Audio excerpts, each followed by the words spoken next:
Nintendo World Championships NES Edition. Wow, that's a mouthful. If you have a little bit of a budget, but you want to get something that you can play as a family, play as a group, play as a party game, and you like old Nintendo stuff, you might look at this and say, hey, this looks like a good investment. This looks like a good investment for my family. I know that's what I did, and I want to tell you about my experience for that. Welcome to Tantrum Africa, New Mexico, the channel where we look at things of wonder from the perspectives of faith and reason, philosophy and theology. I'm your host, Daniel Kelly.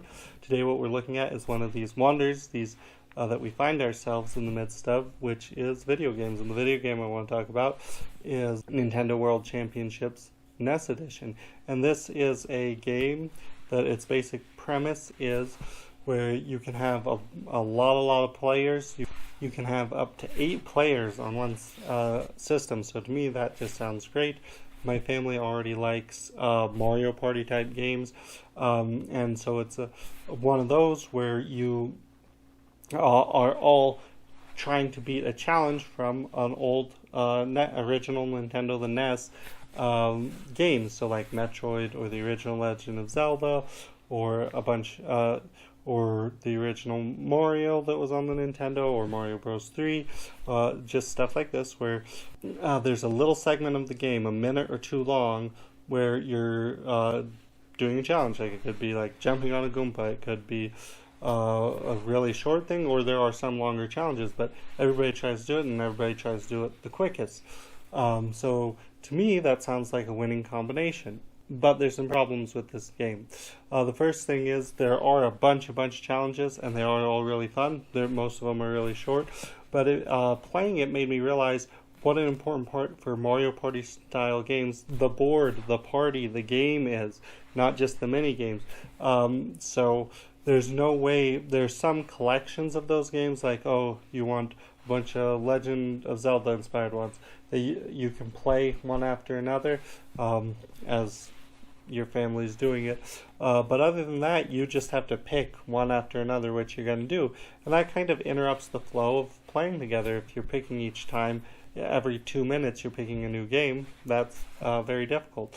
So I like this game a lot, but I do think that it fails in in ways that were easily fixable.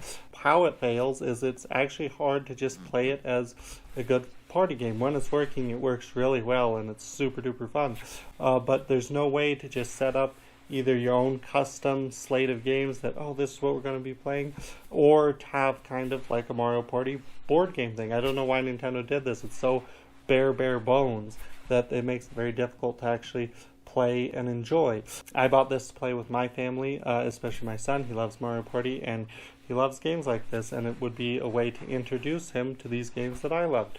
And he did like it for a little bit, but it's really hard to hold his attention, and it's just so bare bones about it. I can't believe how bare bones it is. So my hope is that in the future, Nintendo takes this idea, which I think is a really great idea, and just runs with it and actually makes a full game, not just cobbles together a bunch of kind of random stuff that you can get in other places. So my final verdict, my bottom line for this is that if you want to, yeah, go ahead and get it. It has a low price tag. It's less than half of a big AAA game like Echoes of Wisdom or something like that. So that's good, and it's 8 players. That's super good.